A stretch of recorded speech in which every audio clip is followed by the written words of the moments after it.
And my mom was an extremely abused child, you know. She was shunned by her family. I grew up being defensive of my mom when she went around her brothers and sisters and her mom because they never liked her, you know. And we're not saying that for people to go send hate, you know. We're just talking about what she's gone through, and she's been physically abused, she's been neglected, you know, put out, left by.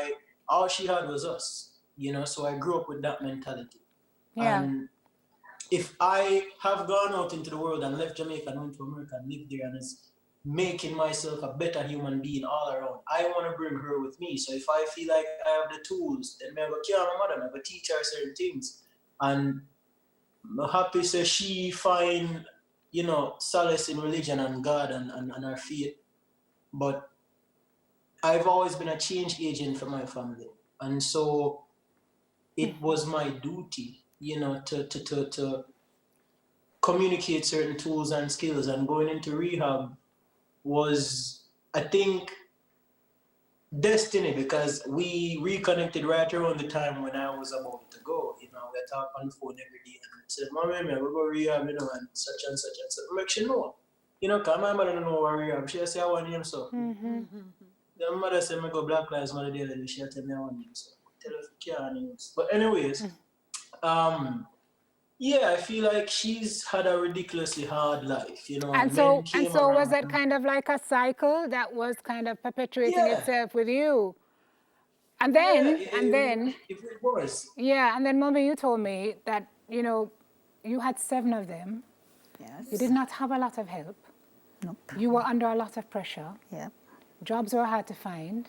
Resources were hard to find. So sometimes when the anger and the stress and everything get up into your head, you just became Miserable and a different person. anger. Yeah, but you know, she did her best. Yes. And she did her best. And if I had children, 7 kids now, I don't know more than.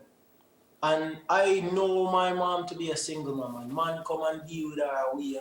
People deal with her away. When I go to school, people deal with her away. So like, imagine having that baggage and then your kids where you have to feel like you have to protect, and people never deal with it in a good way. You know, until me become something, nobody never really value Sylvia and Sylvia kids, you know, Wow. and she operate on that thing there, you know, so when she a lick, she a go lick harder than she's supposed to, she know it not right, but what is she supposed to do, you know what I'm saying? Yeah. And Well, when then, all is said and done, I'm grateful that she's the mother she is now to my younger brothers and oh, sisters, you know, oh, and wow. me as well. Like she am a virgin, mother am a virgin, so Mommy, I'm proud of her. how do you feel about what your son is saying? Your 4th child.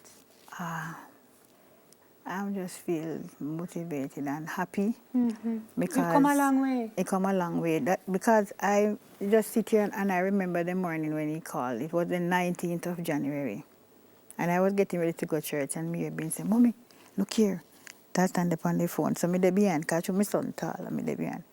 And like me say, "Hi, Dalton, but me already." So me say, I remember when him say, and me say, "Give me number, bin." And from that, and him start, you know, when it really hit me when him tell me say, "I go rehab," because me I say, then no mad people go to rehab. So me I say, me run pon the ground and me drop a gun, because Simone, my dream was for Dalton and I get together, because it was like something missing from me. What is your son? It's something missing. I miss my daughter named Jody said, "Me not be saying Mommy and Jevan, because I'm God."